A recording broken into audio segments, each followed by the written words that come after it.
Hello and welcome to the channel, Regaliceratops Rex, where we discuss and review all things dinosaur and other prehistoric animals. What we have going on here is a return to the Late to the Party campaign for Beasts of the Mesozoic, the Ceratopsian series by Creative Beast Studios, heralded, highlighted, masterminded by David Silva himself. And I've already spoken ad nauseum about how much I'm really loving this line, this series, and I'm going to do the same here. This is looking beautiful. Look at that sleeve. There's some nice artwork of Regaliceratops. You see the figure within the packaging, just aching to get out, or more accurately, I'm aching to get him out. Turning to the side there, we've got the, on the side, we've got the Beast of Mesozoic Ceratopsian series logo. We've got the icon of the Triceratops, which is justifiably the icon, being that the Triceratops is the most well-known, most popular, most famous ceratopsian we have. Then here on the back, starting with the sleeve, we have an illustration of the collectible card that is included with the figure. Regaliceratops is number 16 in the line. Regaliceratops stands for Royal Hornface, and the read-up on the other side of the card when you get the card out is as such: length up to 5 meters or 16.4 feet long, making Regaliceratops a smaller ceratopsian, but he's at the upper limit of the smaller ones, if that makes any sense. Location: Oldman River, Alberta, Canada. Time period: late Cretaceous, 68 million years ago. And it's just crazy to me how so many ceratopsians were existent in and around the same time, spotted throughout North America, because that's where most of them are. I believe we only have one ceratopsian, one Asian ceratopsian, that would be Sinoceratops, and that's about it. But most of them are in the right here in North America and in Canada. It's crazy. Time period, like I said, late Cretaceous, 68 million years ago. Named for its ornate crown-like frill, Regaliceratops is closely related to Triceratops. The skull was first found by Peter Hughes, hence the species name, and was nicknamed Hellboy for its difficulty in being excavated from the surrounding rock matrix. The art is by Raul Ramos, who has done multiple renditions of different ceratopsians. On the top of the sleeve there, we see that Regaliceratops has 20 points of articulation, realistic movement, and detail. And of course, that profile card is included. And like I said, he's number 16. Removing the sleeve, as I've taken the liberty of cutting it away, you see that this is Wave 2. Regaliceratops is part of Wave 2. And I have nearly every figure for Wave 2. I'm missing Aviceratops and Pachyrhinosaurus. So, yes, it's getting there. We are getting there. Anyhow, turning it back to the front. Now you can even see more of the figure there, but enough of seeing them within the packaging. Let's unleash this beast. Here's that aforementioned collectible card that comes with the Regaliceratops, still having that beautiful artwork that we saw on the cover. And on the back, you have instructions. Well, what we have in the back of this packaging, to be more accurate, we have instructions on how to apply the tail. As you guys know by now, the tail is disconnected from the figure in packaging, so you have to install the tail when you get them out. And this is showing you how to use hot water to soften up the tail to apply to the ball joint that is at the hind section of the ceratopsian.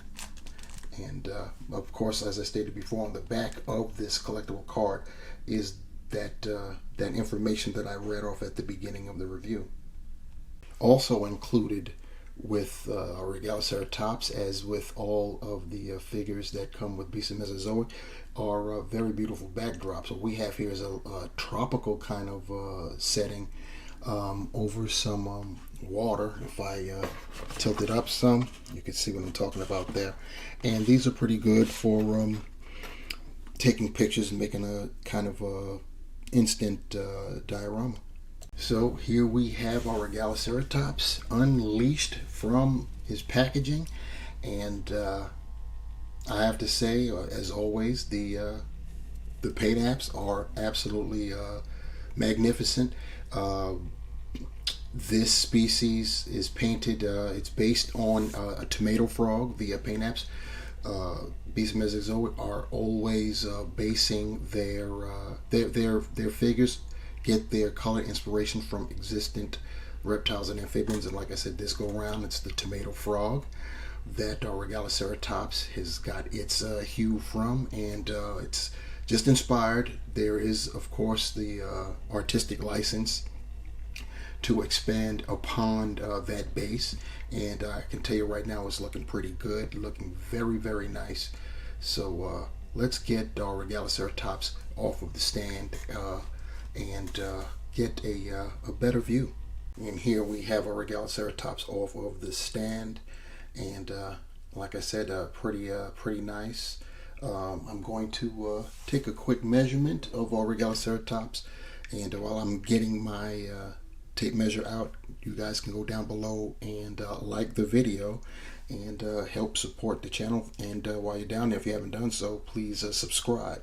We definitely need the support. Anyhow, got my ruler, and we're going to take this measurement, and our Regaliceratops from the snout or the beak to the tip of the tail is about 10.5 inches long.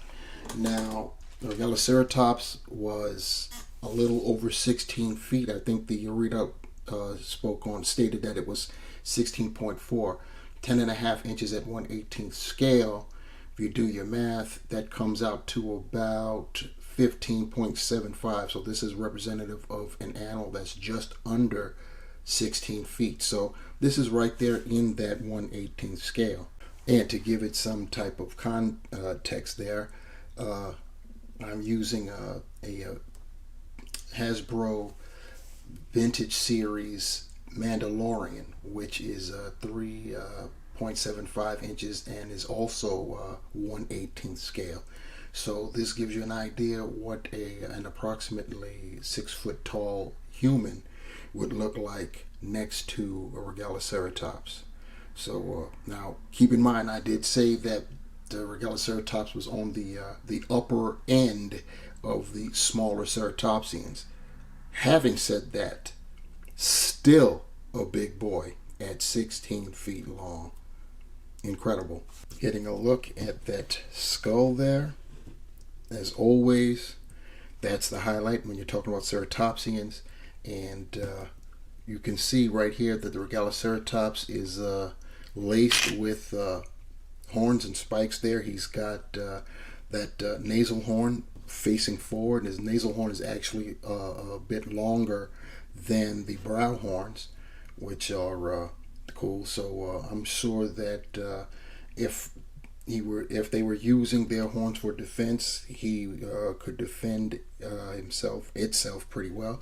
They also have cheek spikes, as you can see right there, and pretty nice. As far as the coloration there, once again, we've got a winner. Look at that beak and the coloration on the horns and the spikes, the cheek spikes and stuff. The eye is painted in a yellow with black pupil. The frill facing front, look at that pattern there. It's beautiful with the brown and, basically like an orange and some tan. And then you've got the spikes that adorn the perimeter of the frill, and they've got a nice dark wash on them. So that's pretty nice there. And getting the legs up so our Regaliceratops could be standing more or less straight. Looking at the back, you can see that there's really nothing special going on. It's just plain that brick orange type of color, and then you got from the neck going all the way down the different shades there. Base is kind of like that brick orange type of color I was just mentioning. Then you've got some white stripes that separate the change in color, dark brown kind of wash, with a light overspray of kind of like gray white. And then you've got this right there that's kind of greenish and kind of oranges in there as well. They've got the colors mixed in pretty nice there. And then of course you've got what you see there. There's spots of orange with a dark wash over it. The legs have got they're basically that brick orange type of color, and it looks like that it actually looks like it's painted a light color and then overbrushed, dry brushed with the that brick orange type color. The toes, you have the hooves or the toe claws, they're painted. The nails, they're painted black. Pretty cool. Then on the rear, that hind leg, it's got more of that brick kind of dark. It's light and then it gets darker with the dry brushing over it, and then it kind of sort of just melts into a lighter style color, and it's got enough of a wash that you can see the scalation. Basically, there's enough wash all over the place so you can see the scales. And then of course you get to the below the knee of that hind limb, and it's kind of that brick orange color. The nails, once again, painted nicely. Hind quarters, it gets light. Looking at the top, you see that the nice striping there going right down. It's pretty nice. The tail, it the black ends, and you still have more of that orange, and the underside gets tan. Then looking at the underbelly of our Regaliceratops, you see it's nice and light. The I don't really see the cloaca on this one. Strange. Anyhow, it's repeated on the other side there. So yeah, looking pretty good. It's for our Regaliceratops there in terms of the articulation. Supposed to be 19 points of it. So we have the beak is articulated. Let's look in there real quick if you can. It's really difficult to see inside the beaks of the ceratopsians because their mouths don't open that wide, and I don't want to try to force it, but you have that there. So and I don't think the tongue is in there. A lot of times the tongue is articulated and I missed that point. But anyhow, the mouth is articulated, so that's one.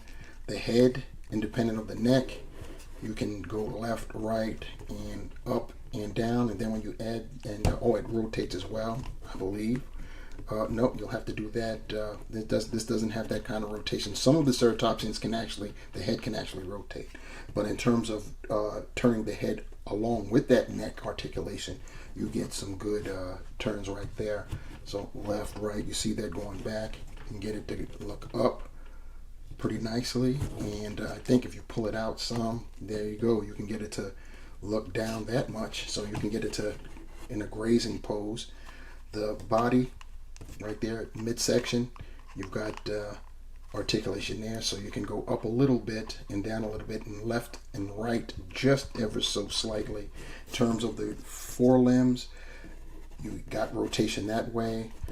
You got articulation there at the elbow, as you could see, and then down there at the feet, you can go down, you can go up, you can pivot it, and you can rotate it. So pretty nice. And then you can splay the entire leg out like that, as you could see. So pretty nice right there. Hind limb, you see you could rotate it. It can go out ever so slightly. You could splay out just a little, just a little bit there. It's better if I do it this way. I'm blocking my own review. So you can go a little bit there.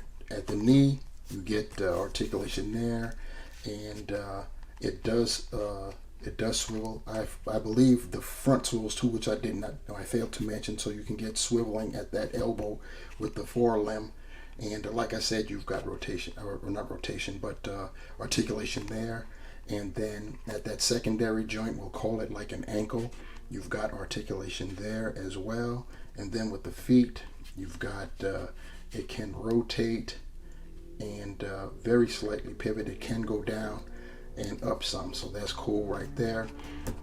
Then as far as the tail, you can go left, right, and up. So you can go left, right, and up. So that's cool right there. And then as far as the body, you can go left, right, and up. So that's cool right there. And then as far as the head, you can go left, right, and up. So that's cool right there. And then as far as the legs, you can go left, right, and up. So that's cool right there. And then as far as the arms, you can go left, right with the tail and up and down. And if you really wanted to, you could swivel it around, though that wouldn't make sense. You break up the paint way too much doing it that way.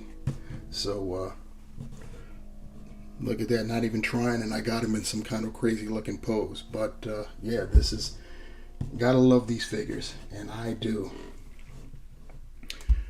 So there you have it right there, our Regaliceratops.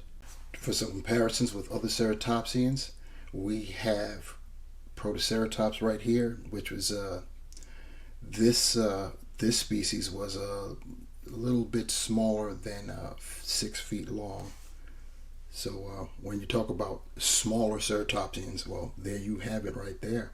Next up, we have our previously reviewed Zuniceratops, and also a smaller ceratopsian. Zuni was about 11 feet long. And of course, we have our big boy. We're talking about the Torosaurus here, and I just wanted to show him off like that so you could see how big the one of the two largest ceratopsians are compared to the Regaliceratops. Now, you also remember I had the Mandalorian up against the Regaliceratops, so you can see how large it was compared to a human being. Imagine the Torosaurus. And just to get more of him in the picture, I'm going to zoom out just a little bit like that so you can see what I'm talking about. It's just crazy. Anyway, we're going to go back in. And, yep, that's our Torosaurus next to our Regaliceratops. Here's our Regaliceratops with that backdrop that comes included within the packaging. It's, like I said, very nice tropical back set there. And here's another angle showing him taking a drink of water there. Got his head lowered basically as far as it will go.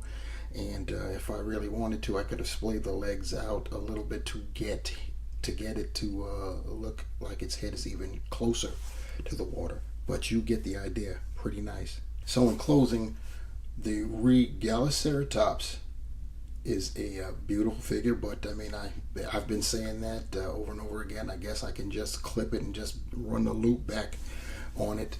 But this paint scheme on this particular species, based off of and inspired by the tomato frog, and then expanded upon by the brilliant David Silva himself, it looks absolutely beautiful. The accuracy of the skull, the frill, is great. The paint apps, especially on the horns and the spikes, are absolutely breathtaking to me.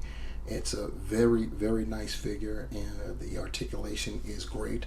I didn't have too much of a hard time breaking my figure in. The only part that I needed to apply heat was the actual mouth, and that was it. Other than that, everything else working great. Definitely use that heat, my friends. It is definitely your friend. Don't force the issue. You don't want to break your figure. Anyhow, please like, share, and subscribe to the channel. Please ask questions, leave your comments and critiques down in that comment section below. If you want to be notified when I upload another video, please hit that notification bell while you're down there as well. And yeah, that's about to do it again. This is a beautiful figure. My march to getting all the ceratopsians is getting ever closer, ever closer, and to completion. And I am here for it. Anyhow, thank you guys for watching, and take care.